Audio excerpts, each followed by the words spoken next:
స్తుతి చెల్లింతును నీకే సత్యదేవుడా యుగ యుగాలకు ఆధారమా నీవే అద్వితీయుడా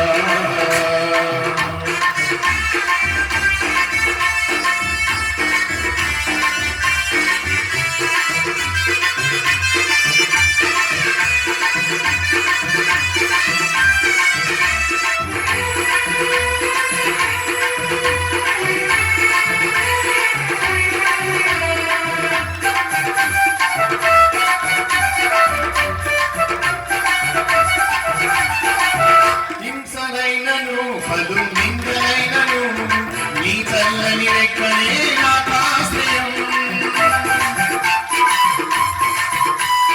హింసలైనను పలు నిందలైనను నీ చల్లని రెక్కలే నాకాశ్రయం చీకటైనను వారు పాపమైనను నీ కృప కిరణమే వెలుగు మార్గము నీతి సూర్యుడా నా పోషకుడా నా వైద్యుడా నా మంచి కాపరి నీతి సూర్యుడా నా పోషకుడా నా వైద్యుడా నా మంచి కాపరి నీవే మార్గం నీవే జీవం నీవే సత్యం నీవే సర్వం నీవే మార్గం నీవే జీవం నీవే సత్యం నీవే సర్వం స్తోత్రము స్తుతి చెల్లింతును నీకే సత్యదేవుడా యుగ యుగాలకు ఆధారమా నీవే అద్వితీయుడా స్తోత్రము స్తుతి చెల్లింతును నీకే సత్యదేవుడా యుగ యుగాలకు ఆధారమా నీవే అద్వితీయుడా నీవే సత్యదేవుడా నీవే అద్వితీయుడా నీవే సత్యదేవుడా యేసువందనం యేసువందనం యేసువందనం యేసువందనం మేము అలసిపోయాము అని వాళ్ళ చేతులు ఎత్తండి అలసిపోయినామంటే నేను ప్రసంగం చెప్పాను మేము అలసిపోలేదంటే చెప్తాను భోజనాలు ఇక్కడ కదా మామూలుగా అంటారు నేను మైక్ పట్టుకుంటే వదిలిపెట్టాను అని చెప్పి వదిలిపెట్టాలన్నా వద్దా పిల్లలు వద్దులే అని చెప్తున్నారు అన్నమాట సరే క్రీస్తునామమున ప్రియ సహోదరి సహోదరులారా యేసు ప్రభు యెరికో పట్టణం నుండి తన శిష్యులతో పాటు యెరికో నుండి యెరూషలేముకు వస్తూ మధ్యలో వచ్చేసి బెతానియా బెత్స్వాగే అనేటువంటి ఆ ప్లేస్ కు ముందుగానే తన శిష్యులను పంపి అక్కడ ఒక గాడిద ఉంటుంది మీరు దానిని విప్పి తీసుకుంటారండి అని చెప్తున్నారు జరిగినటువంటి సన్నివేశాలన్నీ కూడా ఒకసారి చూసినట్లయితే కేవలం ఆ సన్నివేశాన్ని కొద్దిగా మాత్రమే చెప్పి తర్వాత నేను శ్రమల గురించి నేను యేసు ప్రభు యొక్క శ్రమలు 14 స్థలాలు తపస్కారం అతి పవిత్రమైనటువంటి దివ్యమైనటువంటి పుణ్యకార్యము 14 స్థలాలు శిలువ మార్గం అంటుంటాం ఏంటి ఆ శిలువ మార్గం దాని గురించి నేను మీకు శ్రమల ఆ వారంలో అడుగు పెడుతున్నాం కాబట్టి దాని గురించి చెప్తాను దానికంటే ముందుగా ఈ యొక్క మ్రాణికమల ఆదివారం రోజున ఆ రోజు జరిగినటువంటి సన్నివేశాలు యేసు ప్రభు యెరికో పట్టణం నుండి ఎక్కడైతే మనం చూస్తున్నాం అక్కడ యెరికో పట్టణం నుండి ఆయన జక్కయ్యను మారు మనసు పొందేలా చేసినటువంటి ఆ యొక్క ప్రదేశం నుండి యెరూషలేముకు వెళ్ళారు శిష్యులను ముందుగానే పంపాడు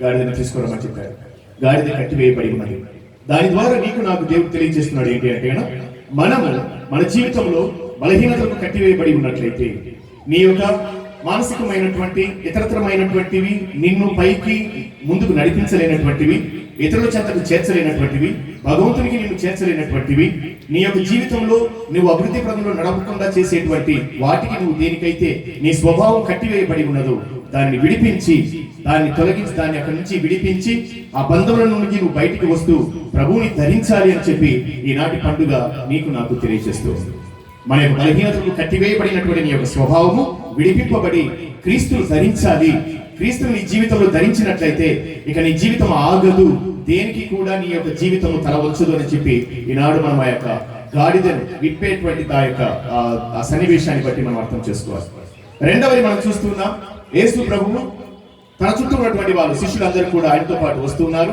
శిష్యులతో పాటు ఆయన అద్భుతాలు ఆయన యొక్క కార్యాలు చూసినటువంటి ప్రజలందరూ కూడా యేసు ప్రభువుని ఇంకొక విధంగా ఊహించారు రోమా సైనికులకు రోమా సామ్రాజ్యానికి వ్యతిరేకంగా యేసు ప్రభు రాజ్యాన్ని స్థాపిస్తారు అని చెప్పి ఆ విధంగా వాళ్ళు ఊహించుకున్నారు కాబట్టి యేసు వచ్చేసి వారు యూదుల రాజుగా వాళ్ళు భావించుకుంటూ ఆ విధంగా జై జై నాదాలు పలుకుతూ యెరూషలేమును అడుగు పెట్టారు. యేసు ప్రభువుకు తెలియదా ఇక్కడ ఉన్నటువంటి వీళ్ళందరూ కూడా రేపు పొద్దున 4 రోజుల తర్వాత నన్ను వదిలిపెట్టి వెళ్తారని తెలియదా? యేసు ప్రభువుకు తెలుసు. ఆయన బాగా తెలుసు. వీళ్ళందరూ కూడా ఈరోజు జై జై కొడుతున్నారు. రేపు పొద్దున వీళ్ళ నోటి నుండి నాకు సిలువ వేయుడు అన్నటువంటి మాట వీటి నోటి నుండి వస్తుంది. నోరు అనేటువంటిది, నాలుక అనేటువంటి ద్వంద్వమైనటువంటి ప్రమాణాలు, ద్వంద్వమైనటువంటి రీతిలో ఉండేటువంటిది. అటు పలుకుతుంది, ఇటు పలుకుతుంది, దాని ఇష్టం వచ్చినట్టు పలుకుతుంది. యేసు ప్రభువుకు తెలుసు వీరందరూ కూడా ఈ రోజు నా చుట్టూ ఉన్నారు, నాకు జేజేలు కొడుతున్నారు. ఏదో ఒక రోజున వీరందరూ కూడా రాబోయే రోజు నన్ను విడిచిపెడతారు, నేనంటే ఎవరో తెలియకుండా పోతారు. చివరికి నాతో పాటు 3 సంవత్సరాలు జీవించిన నా శిష్యులు కూడా, నాతో పాటు కళ్ళారా నా అద్భుతాలు చూసినటువంటి వారు, నా మహిమను చూసినటువంటి వారు, నేను నీతోనే ఉంటాము అని చెప్పి ముమ్మారు పలికినటువంటి వాళ్ళందరూ కూడా రేపు నన్ను వదిలిపెట్టి వెళ్తారు అని చెప్పి యేసు ప్రభువుకు తెలుసు. దీని ద్వారా మనకేం అర్థమవుతుంది అంటే మన జీవితంలో కూడా నీ చుట్టూ ఉన్నటువంటి వాళ్ళందరూ కూడా నా వాళ్ళు అని అనుకోవాలి. సమయం వచ్చినప్పుడు, సందర్భం వచ్చినప్పుడు, పరిస్థితి అనేటువంటి అనుకూలంగా లేనప్పుడు, స్వార్థాన్ని బట్టి కానీ, స్వలాభాన్ని బట్టి కానీ, వారి ఆనందాన్ని, సంతోషాన్ని బట్టి కానీ నిన్ను విడిచిపెట్టిపోయే వాళ్ళు నీ చుట్టూ కూడా ఉంటూ ఉన్నారు. ఈ రోజు నువ్వు శబాస్ అనేటువంటి వాళ్ళు, రేపొద్దున చీ అనే వాళ్ళు కూడా ఉన్నారు. ఈ రోజు నీ పక్కన ఉండేటువంటి వాళ్ళు రేపొద్దున నీకు వెన్నుపోటు పొడిచేటువంటి వాళ్ళు సిద్ధంగా ఉన్నారు.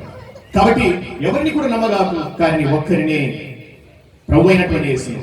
క్రీస్తు ప్రభు చూస్తున్నాడు. అంతమంది ఉన్నా కూడా అంత ధైర్యంగా ఎందుకు ఆయన లోపలికి వెళ్ళాడు? అంత ధైర్యంగా యెరూషలేముకి ఎందుకు అడుగు పెట్టాడు? అంత ధైర్యంగా తన యొక్క శ్రమలకు తాను ఎందుకు అర్పించుకున్నాడు? కారణం ఏంటి అంటే వీళ్ళెవరు నాతో ఉండకపోయినా, వీళ్ళెవరు నా వెంట లేకపోయినా, వీళ్ళెవరు కూడా నా యొక్క కష్టాలలో, నా యొక్క శ్రమలలో నాకు ఓదార్పుగా, అండగా, నాకు అండగా లేకపోయినా కూడా ఒకే ఒక వ్యక్తి నాతో ఉన్నాడు. నా తండ్రి నాతో ఉన్నాడు, నా దేవుడు నాతో ఉన్నాడు. ఆ ధైర్యం, ఆ బలం యేసు ప్రభు ముందుకు నడిపించింది. అందుకే యేసు ప్రభు ముందుకు నడిచారు, యెరూషలేముకి వెళ్ళారు. ఎందుకంటే వీళ్ళందరూ వెళ్ళిపోతారు, నాకు తెలుసు వీళ్ళు వెళ్ళిపోతారు. ఆయనకి ఎప్పటి నుంచో తెలుసు, ఆయన పుట్టినప్పటి నుంచి ఆయనకు దేవుని చిత్తం పూర్తిగా ఎరిగినటువంటి వాడు. అందుకే యెరూషలేములో దేవాలయం వెళ్ళినప్పుడు, తప్పిపోయినప్పుడు మరి మాకు వచ్చి ఏమైనా నేను మీ నాన్న నీ కోసం ఎంతగా మేము ఎదురు చూస్తూ ఉన్నాము, వెతుకుతూ ఉన్నాము, ఎందుకు నువ్వు ఇలా చేశావు, 3 రోజుల నుంచి నీ కోసం మేము వెతుకులాడుతూ ఉన్నాం అన్నప్పుడు ఏమన్నాడు ఆయన? అమ్మా నీకు తెలియదా నేను నా యొక్క తండ్రి పనిలో ఉన్నానని?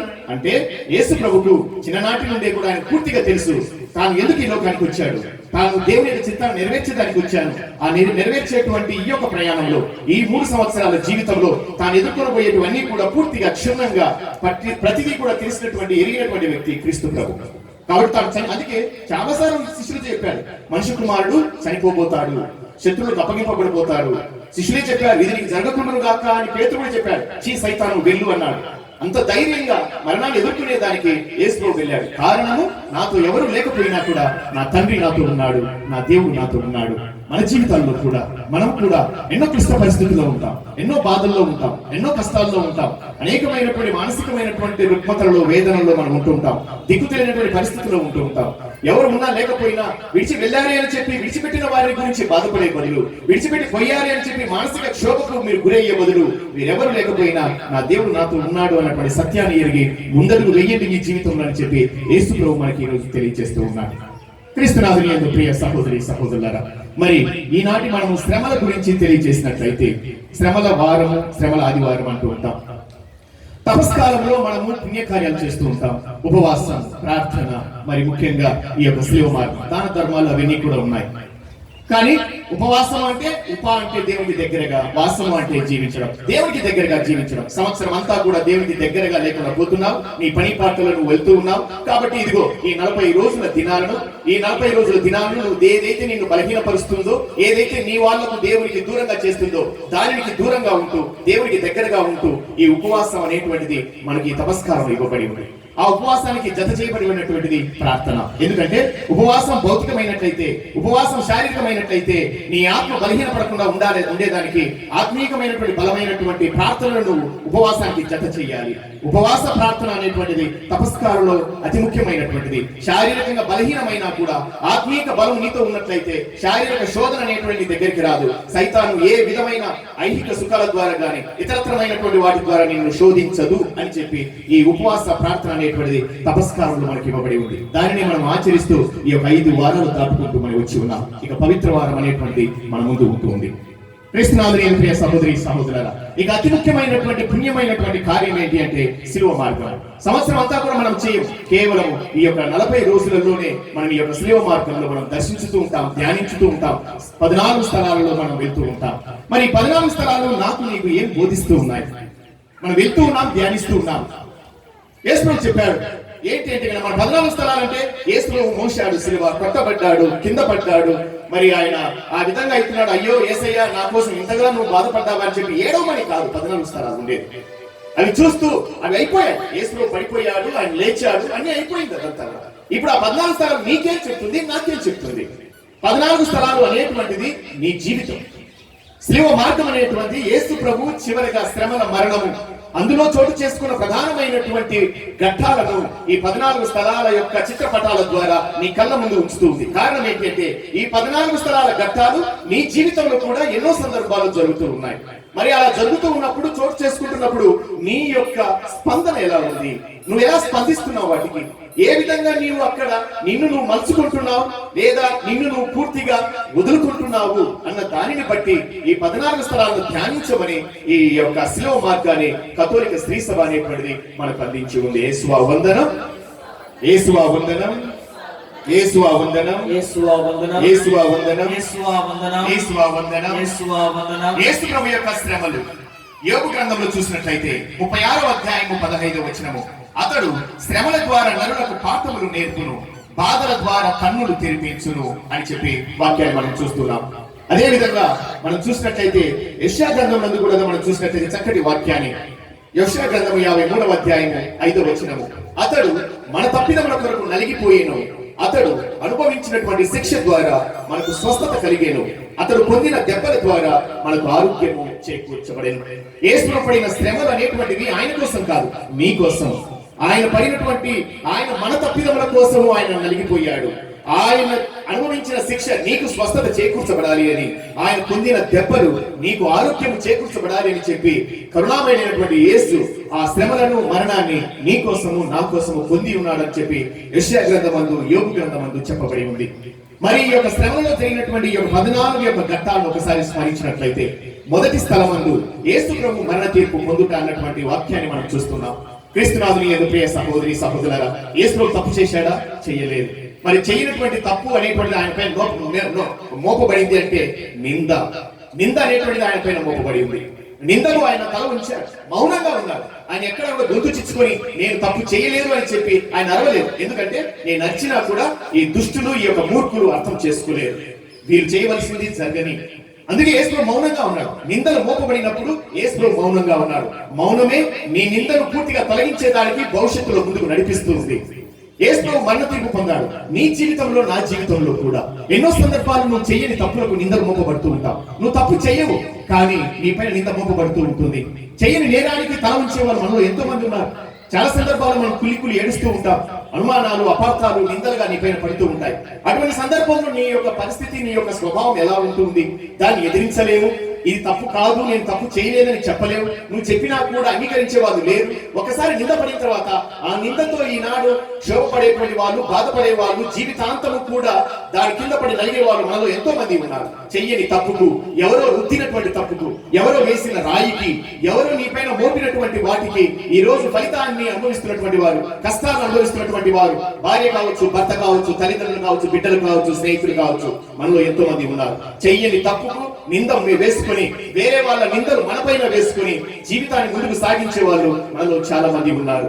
కానీ ఇక్కడ ఒక్కటే విషయం గమనించాలి. నిందలు నేను తప్పు చేయలేదని చెప్పి నువ్వు చెప్పినా కూడా నింద వేయబడిన తర్వాత దాన్ని తిరిగి వెంటనే తుడిచివేయడం అనేటువంటిది అంత ఆషామాషి కాదు, దానికి సమయం పడుతుంది.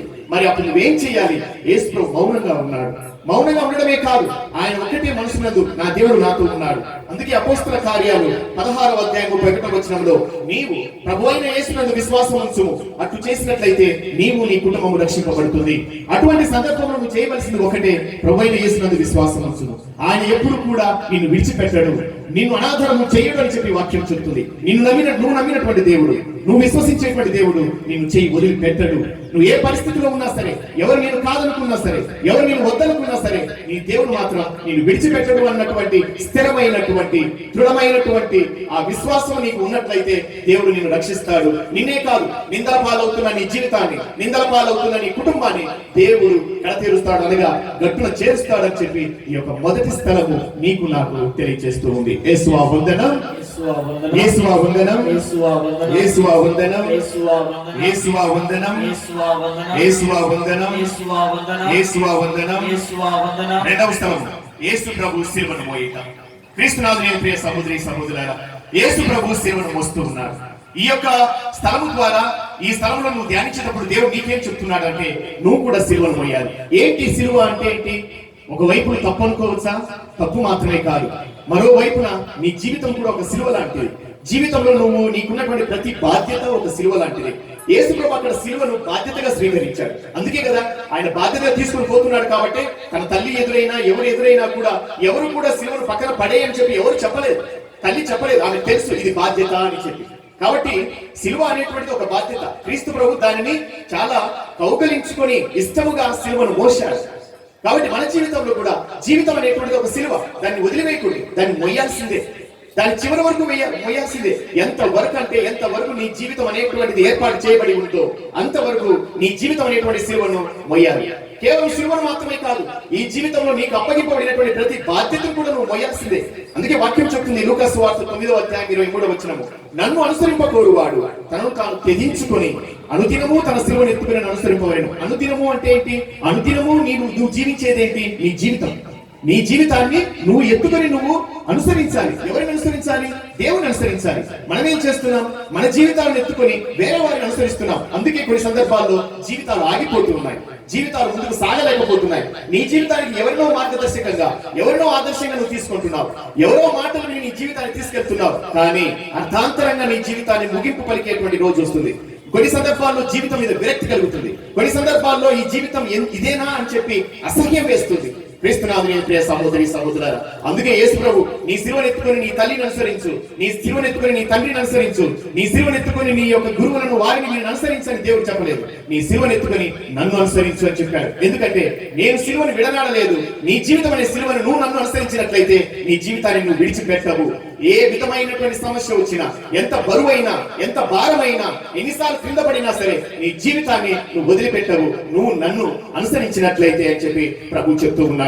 క్రీస్తునాథుని ప్రియ సహోదరి సహోదరులారా, అంతేకాదు ప్రభు చెప్తున్నాడు, నీకు భారమైనప్పుడు, నీకు బరువైనప్పుడు ఇదిగో నీ ముందు ఉన్నటువంటి నాకు నువ్వు అప్పగించు, నీ సిలువను కూడా ఎత్తుకునే దానికి నేను మోసేదానికి సిద్ధంగా ఉన్నానని చెప్పి కీర్తన 55:22లో నీ భారమును ప్రభు పైన మోపుము, అతడు నిన్ను భరించును అని చెప్పి వాక్యం కూడా చెప్తుంది. ఏసే చెప్పాడు, మీ సిలువలను మీ యొక్క భారమును నా పైన మోపండి అని చెప్పి ప్రభు చెప్పాడు.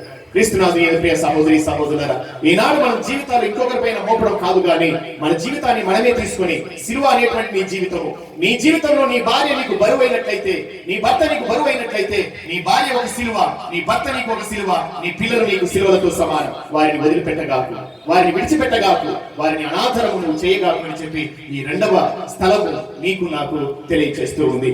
క్రీస్తునాథుని ప్రియ సహోదరి సహోదరులారా, 14 స్థలాలలో 3 స్థలాలు ఒకే విధమైనటువంటి అంశాన్ని మనకు తెలియజేస్తున్నాయి. 3వ స్థలం మనం చూసినట్లయితే మరి అదే విధంగా 7వ స్థలము 9వ స్థలం, 3, 7, 9 ఈ 3 స్థలాలలో ఒకే విధమైనటువంటి అంశాన్ని చూస్తున్నాం. ఏంటది? యేసు ప్రభువు శిలువ క్రింద బోర్ల పడుట. 14 స్థలాలలో 3 స్థలాలు కేవలం ఈ ఒక్క అంశం గురించి ఎందుకు చెప్తున్నాయి? ఎందుకు 3 సార్లు చెప్పాల్సి వచ్చింది? ఒకసారి చెప్తే సరిపోతుంది కదా, ఒకసారి కింద పడ్డాడు, మళ్ళీ చెప్పాలనా, 2 సార్లు చెప్పాలనా?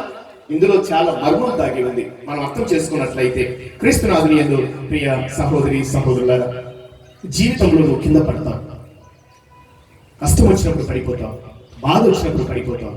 నీ కుటుంబంలో ఏ చిన్న అలజడి వచ్చినా, నీ జీవితంలో నీ కుటుంబంలో ఏ చిన్న తుఫాను వచ్చినా, ఏ చిన్న సమస్య వచ్చినా అది పడిపోయే దానితో సమానం, కూలిపోయే దానితో సమానం. అటువంటి సందర్భంలో నీకు ధైర్యం కావాలి. అటువంటి సందర్భంలో మనం చాలా వరకు మన కుటుంబాల్లో ఏదైనా కష్టాలు వచ్చినప్పుడు, ఈ విధంగా కూలిపోయేటువంటి, క్రింద పడిపోయేటువంటి వచ్చినప్పుడు మనం వీరిని మనం చూస్తూ ఉంటాం. ఎవడో వస్తాడు, వాడొస్తాడు, వీడొస్తాడు, నన్ను లేపుతాడు అని చెప్పి మనం చూస్తూ ఉంటాం. జీవితంలో పడిపోయినప్పుడు అల్లా కూడా ఒకరి మీద ఆధారపడగాకు. జీవితం నీది. నీ జీవితాన్ని నువ్వు మోయాలి. నువ్వే దాన్ని లేపి పైకి తీసుకుని వెళ్ళాలి. ఒకసారి నువ్వు కింద పడిన తర్వాత తిరిగి అది కష్టమో నష్టమో భరింపుతనంతో తిరిగి లేయాలి, అడుగు ముందుకు వెయ్యాలి. అంతే తప్ప ఎవరో వస్తారు, వాళ్ళు ఆదుకుంటారు, వీళ్ళు ఆదుకుంటారు, అమ్మ నాన్న ఆదుకుంటారు, అత్త మామ ఆదుకుంటారు, లేదా అనునాయాలు ఆదుకుంటారు అని చెప్పి వారిపైన వీరిపైన వారి సహాయం కోసం, వారి ఆసరా కోసం ఎదురు చూడగాకండి. జీవితంలో నువ్వు పడిపోతావు. ఒకసారి కాదు నువ్వు పడిపోయేది, ఎన్నోసార్లు పడిపోతావు. అందుకే దానికి సుమాత్రగానే ఈ యొక్క 3 సార్లు క్రీస్తు ప్రభు కింద పడిపోయాడు. 3 సార్లు పడినా కూడా మొదటిసారి పడ్డాడు, తిరిగి లేచాడు. రెండోసారి పడ్డాడు, తిరిగి లేచాడు. మూడోసారి పడ్డాడు, తిరిగి లేచాడు. ఆయనకు ఒకటే, తన ఎదుట తాను చేరవలసినటువంటి గమ్యం, నేను గొల్గొతా చేరాలి. చేరితేనే సకల మానవాళి రక్షణ పొందుతుంది. నేను చేరలేకపోతే సకల మానవాళి అగమ్య గోచరంగా అంధకారంలో మునిగిపోతుంది. కాబట్టి నా యొక్క సిలువ మోసేటువంటి ఈ ప్రయాణము ఆగిపోకూడదు. నేను కింద పడ్డానని చెప్పి ఈ ప్రయాణం ఆగిపోకూడదు. నాకు దెబ్బ తగిలిందని చెప్పి జీవితం ఆగిపోకూడదు. నాకు కష్టం వచ్చిందని చెప్పి జీవితం ఆగిపోకూడదు. నాకు నష్టం వచ్చిందని చెప్పి నా జీవితాన్ని నేను ఆపివేయకూడదు. ప్రభు ఈ రోజు నీకు చెప్తున్నాడు, నీ జీవితంలో ఎదురయ్యే ఎన్నో వస్తూ ఉంటాయి, నీకు దెబ్బలు తగులుతూ ఉంటాయి, ఆటుపోట్లు ఎదురవుతూ ఉంటాయి, నష్టాలు వస్తూ ఉంటాయి. కానీ నీ జీవితం అనేటువంటిది ఆగిపోకూడదు. ఎవరినో బట్టి నీ జీవితం ఉండకూడదు. నీ జీవితం ముందుకు సాగాలి. అది సాగుతూనే ఉండాలి. చివరి వరకు కూడా నీ జీవితానికి దేవుడు ఏర్పాటు చేసినటువంటి సార్థకత అనేటువంటిది చేకూరేంత వరకు, పొందేంత వరకు నీ జీవితం ముందుకు సాగుతూనే పోవాలి. అందుకే ప్రభు చెప్తున్నాడు, కింద పడినా కూడా లెగు, నువ్వు పైకి సత్తువ కలిగి లెగు, నువ్వు అలాగే పడిపోకుండా ముందుకు నడువు అని చెప్పి 3 సార్లు కింద పడటం ద్వారా దేవుడు నీకు నాకు ఒక చక్కటి జీవిత ఉపదేశాన్ని, కష్టాల్లో నష్టాల్లో పడిపోయినప్పుడు తిరిగి లేవాలి అన్నటువంటి సత్యోపదేశాన్ని క్రీస్తు ఈ రోజు నీకు నాకు అందిస్తూ ఉన్నాడు. యేసువా వందనం, యేసువా వందనం, యేసువా వందనం, యేసువా వందనం. 4వది, తల్లి మరియమాత యేసు ప్రభుకు ఎదురుపడతారు. ఇక్కడ గమనించండి, ఎవరైనా కూడా తల్లిదండ్రులు బిడ్డలకు చిన్న దెబ్బ తగిలితే వెంటనే దెబ్బ తగిలిన వానికి ఇంకా 4 దెబ్బలైనా వేస్తారు. లేదా దెబ్బ తగిలినప్పుడు బిడ్డపైనే ఇంకా లేనిపోయిన కోపము, ప్రేమతో చూపించి వాడిని 4 దెబ్బలేసి జాగ్రత్తగా నడవాలిగా అని చెప్తూ ఉంటారు. ఇక్కడ ఒకటి గమనించండి, మీరు తల్లి మరియమాత యేసులోకి ఎదురైనప్పుడు తల్లితో మాట మాట్లాడలేదు. నీకెందుకు ఈ కష్టము అని చెప్పలేదు. వద్దు ఆ శిలువ వదిలి అని చెప్పలేదు. ఈ రోజు తల్లిదండ్రులు బిడ్డలు ఒకవేళ ఏదైనా ఒక వ్యాపారం మొదలు పెట్టినప్పుడు, ఏదైనా ఒక పని పాటల్లో గాని, కుటుంబ సంసార జీవితంలో గాని ఒక చిన్నది ఏమైనా జరిగినప్పుడు తల్లిదండ్రులు ఏం చెప్తారు? వదిలేరా, దాన్ని వదిలే, వాడిని వదిలే, అది వదిలే, ఇది వదిలే అని చెప్పేవాళ్ళే తప్ప భయపడగాకురా, మనిషికి కాక ఇంకెవరికి వస్తాయి, కష్టమో నష్టమో భరించాలా, ముందుకు అడుగు వేయి అనేవాళ్ళు బహు తక్కువగా ఉంటూ ఉంటారు. క్రీస్తునాథుని ప్రియ సహోదరి సహోదరులారా, తల్లి మరియమాత యేసు ప్రభుకి చెప్పినటువంటిది, ఆమె కేవలం మౌనంగా మాట్లాడింది, కళ్ళతో మాట్లాడింది. ఏమని? అయ్యా, నీవు ఈ కార్యం కోసం వచ్చావు, నీ రక్షణ ప్రణాళికలో భాగంగా ఈ రోజు నువ్వు సిలువను మోస్తున్నావు. ఎట్టి పరిస్థితుల్లోనూ ఈ సిలువను పక్కకు పడేకు. ఎందుకంటే సకల మానవాళి ఈ సిలువ పైన, నువ్వు మోసేటువంటి సిలువ పైన ఆధారపడి ఉంది. దీన్ని నువ్వు పక్కకు పడేగాకు. నీవు చివరి వరకు కూడా నువ్వు వెళ్ళాలి, నువ్వు నడవాలి అని చెప్పి ధైర్యాన్ని ఇచ్చింది. తన బిడ్డ నలిగిపోతున్నా కూడా, తాను మానసికంగా బాధపడుతూ తన బిడ్డ కళ్ళెదుట మరణిస్తున్నా కూడా, మరణింపు తనము కలిగి ఉన్నా కూడా ఆమె భరించి ఆయనకు ధైర్యాన్ని ఇచ్చింది. అడుగు ముందుకు వెయ్యి అని చెప్పి. అందుకే కదా ఈ రోజు ఆ తల్లి మనకందరికీ తల్లి అయింది.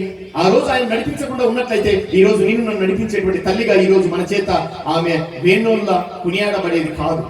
కాబట్టి తల్లి మరియమాత యేసు ప్రభుకు ఓదార్పు ఇస్తూ, ఆయనకు ధైర్యాన్ని ఇస్తూ, కింద వేయగాకు సిలువను అని చెప్పి, మన జీవితాల్లో కూడా ఒకరు కష్టపడుతున్నప్పుడు లేదా బాధపడుతున్నప్పుడు మనం వారికి ఇంకా భుజము తట్టి వారిని ముందుకు అడుగు వేసేలా చేయాలి తప్ప నిరుత్సాహపరచకూడదు, వారిని వెనకకు లాక్కూడదు. ఈ రోజు మనం చాలా మంది కూడా ఈ ఎండ్రకాయ బుద్ధి మాదిరి వెనకకు లాగడము, ఒకడు ముందుకు వెళ్తుంటే వాడికి వెనకకు లాగడము ఎక్కువగా ఉంటుంది. ముందుకు వెళ్తే వాడు ఎక్కడ బాగుపడతాడు అన్నటువంటి భ్రమతో మనం అంటూ ఉంటున్నాం. క్రీస్తునాథుని ప్రియ సహోదరి సహోదరులారా, తల్లి మరియమాత యేసు ప్రభుకు ధైర్యం ఇచ్చింది, యేసు ప్రభుకు ఉత్సాహాన్ని ఇచ్చింది. యేసు ప్రభుకు తన ప్రేమను ఆయన మాటలతో కాకుండా చూపులతోనే మౌనంగా ఆయనకి ఇచ్చింది. కుమారుడు తల్లి యొక్క ఆ సపోర్ట్ తీసుకొని, ఆయన యొక్క ఆ సహాయాన్ని తీసుకొని ఇంకా ఎక్కువ ఉత్సాహంతో సిలువను మోసేదానికి వీలైంది. తల్లిదండ్రులు బిడ్డలను ముందుకు నడిపించాలి. నా బిడ్డకు కష్టం రాకూడదు అనుకోకూడదు, కష్టం రావాలి. కష్టం లేకుండా నీ బిడ్డను పెంచగాకండి. కష్టాలు లేకుండా నువ్వు పెంచినట్లయితే, సుకుమారంగా పెంచినట్లయితే, రేపొద్దున నీ బిడ్డల జీవితంలో వాడు పడిపోయినప్పుడు వాడు లేవలేడు. తిరిగి నువ్వే లేపాలనుకున్నప్పుడు లేపే స్థితిలో నువ్వు ఉండకపోవచ్చు. కాబట్టి బిడ్డలకు కేవలం సుకుమార తత్వం మాత్రమే కాదు, బిడ్డ అందుకే వాక్యం చెప్తుంది, సామెతల గ్రంథం 22వ అధ్యాయం 6వ వచనము, బాలునికి తాను నడవవలసినటువంటి మార్గమును గూర్చి బోధించినచో పెరిగి పెద్దవాడైపోయిన పిదప ఆ త్రోవను విడనాడు అని చెప్పి వాక్యం చెప్తుంది. తల్లి మరీ మాత యేసు ప్రభుకు ఆ మార్గాన్ని చూపించింది కాబట్టి ఆయన విడిచిపెట్టలేదు. ఈ రోజు నీవు నీ బిడ్డలకు ఏ మార్గాన్ని చూపిస్తున్నావు? ఏ త్రోవను చూపిస్తున్నావు? సుకుమారంగా పెరిగేలాగా చేస్తున్నావా? లేదా నీ కుమారుడు రేపొద్దున జీవితంలో ముందుకు వెళ్ళలేకపోతే కారణం ఎవరు? నువ్వే అవుతావు. కాబట్టి బిడ్డలను మనము వారిని పెంచాలి, జీవితం అంటే ఏంటో తెలియజేయాలి, దాని ప్రకారం పెంచాలి అని చెప్పి ఈ యొక్క స్థలము నీకు నాకు తెలియజేస్తూ ఉంది. క్రీస్తునాథుని ప్రియ సహోదరి సహోదరులారా, 5వ స్థలము స్లీవను మోయుటకు సిరేనియా సీమోనుడు తోడ్పడుట. ఇక్కడ బాగా గమనించండి, యేసు ప్రభు సిరేనియా సీమోనుడు ఆయన ఎక్కడ చనిపోతాడు అని చెప్పి సైనికులు సిరేనియా సీమోనుని ఆయనకు సహాయం చేసే దానికి పంపించారు. సిరేనియా సీమోనుడు శివను ఎత్తుకున్నాడు, కొద్ది దూరం పోయాడు. సిరేనియా సీమోనుడు గొల్గొతా కొండ వరకు కూడా శివను మోసాడా?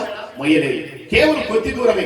వెంటనే యేసు ప్రభు లేచి, ఇది నా శిలువ, ఇది నేను మొయ్యాలి, నువ్వు కాదు మొయ్యాల్సింది, నా శిలువను నేనే మొయ్యాలి అంటూ సిరేనియా సీమోను మోస్తున్నటువంటి శిలువను తిరిగి తాను తీసుకొని తాను మొయ్యడము ప్రారంభించాడు.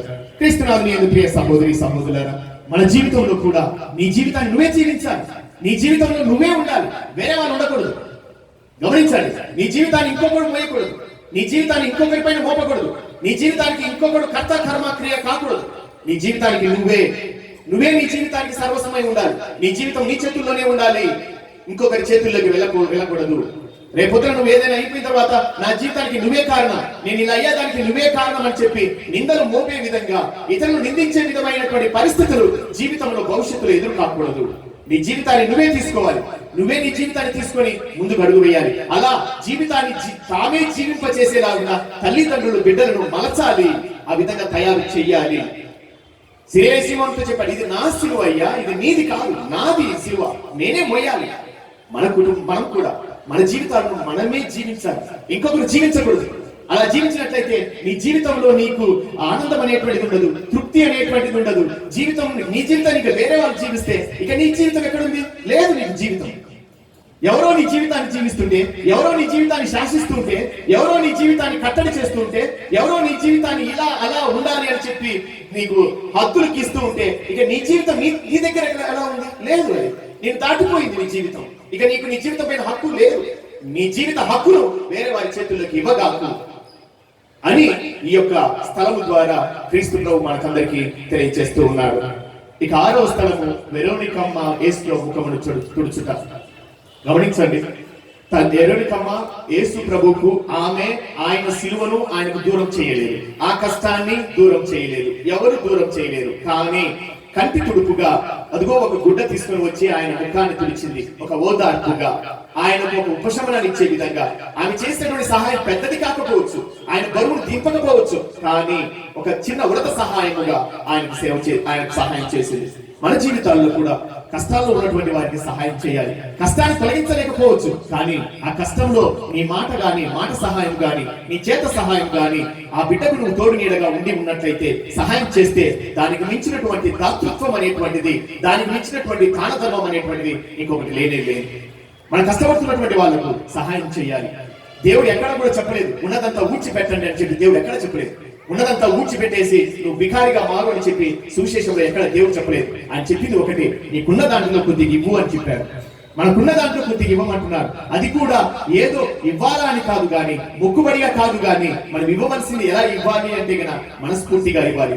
ఇస్తున్నటువంటి వ్యక్తి నావాడా, నా కులమా, నా మతమా, నాకు చెందినవాడా, ఉన్నవాడా, లేనివాడా, నాకు ఇస్తాడా, తిరిగి నన్ను గుర్తు పెట్టుకుంటాడా, నా సహాయాన్ని 10 మందికి చెబుతాడా, ఇటువంటి ఆలోచనలతో, ఈ విధమైనటువంటి వాటితో నువ్వు ఏది చేసినా కూడా, ఈ రోజు నేను చేసేది 10 మందికి తెలియాలి, ఈ రోజు నేను చేసేది పేపర్లకు ఎక్కాలి, టీవీలకు ఎక్కాలి, ఈ రోజు నేను చేసేది అందరూ అనుకోవాలి అని చెప్పి ఆ విధమైనటువంటి ఆసక్తితనంతో నువ్వు ఏది చేసినా కూడా దానికి ఫలితమే లేనే లేదు.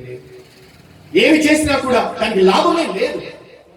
కాబట్టి మనం చేసేది ఏంటి అంటే, నీవు ఆ వ్యక్తికి నువ్వు సహాయం చేసేటువంటిది మనస్ఫూర్తిగా చేయాలి, ఇంకొకటి తెలియాలని కాదు. అందుకే దేవుడు ఊరికే చెప్పలేదు నువ్వు ఈ చేతితో చేస్తే ఈ చేతితో తెలియకూడదు అని చెప్పారు. అంటే ఏంటి, నువ్వు ఏది కూడా 10 మందికి పబ్లిసైజ్ గా ఉండేదానికి, పబ్లిక్ గా 10 మంది నా గురించి తెలుసుకోవాలని చెప్పి సహాయం చేయగలరు. అది నిజం చెప్పాలంటే సహాయ గుణము కానే కాదు, అది దాతృత్వ గుణం కానే కాదు. అది స్వార్థపూరితమైనటువంటి సహాయం, స్వార్థపూరితమైనటువంటి దాతృత్వం, దాని ద్వారా నీవు రాబోయే జీవితంలో చేతే తప్ప దాని ద్వారా నీకు ఉపయోగం అనేటువంటిది, పుణ్యం అనేటువంటిది మూట కట్టుకోలేవు.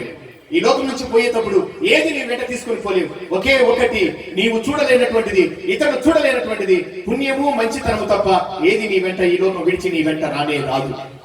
అది నీ మంచితనంతో నువ్వు చేసేటువంటి క్రియ, అది స్వల్పమైనా సరే, బహు తక్కువదైనా సరే, దాని ద్వారా నీవు పుణ్యాన్ని మూట కట్టుకుంటావు, మంచిని మూట కట్టుకుంటావు. ఈ జీవిత ప్రయాణం ముగిసిన తర్వాత ఆత్మీకమైనటువంటి బంధాలు దేవునితో నీకు ఏర్పాటు చేయబడతాయి. యేసువా వందనం, యేసువా వందనం, యేసువా వందనం, యేసువా వందనం, యేసువా వందనం, యేసువా వందనం. యేసువా వందనం. అతి ముఖ్యమైనటువంటిది 8వది పుణ్యస్త్రీలకు ఊరట చెప్తా.